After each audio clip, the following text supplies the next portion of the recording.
దేవునికి స్తోత్రం. కీర్తనల గ్రంథం 103 అధ్యాయం 13 వచనము. తండ్రి తన కుమారుని ఎడల జాలిపడినట్లు యెహోవా తన యందు భయభక్తులు గలవారి ఎడల జాలిపడును.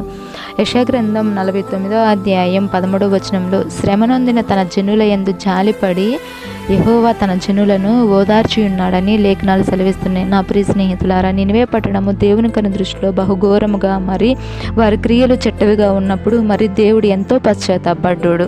వారి విషయంలో మరి ఎంతగానో బాధపడి యోనా గారిని పంపించినప్పుడు యోనా గారు వారికి వెళ్ళి సువార్త ప్రకటించినప్పుడు వారు పశ్చాత్తాపడి దేవుని సన్నిధిలో దుఃఖపడి అంగలార్చి గోనెపట్ట కట్టుకుని బూడిద రాసుకుని దేవుని సన్నిధిలో కన్నీరు కార్చినప్పుడు యోనా గ్రంథం 3 అధ్యాయం 2వ వచనంలో ఆయన కటాక్షమును జాలియు బహుశాంతం గల దేవుడు, అత్యంత కృపగల దేవుడు అయ్యుండి వారి ఎడల జాలిపడి వారిని క్షమించి వారిని రక్షించిన దేవుడు, రావలసిన ఉగ్రతను తప్పించిన దేవుడు. అలాగే మన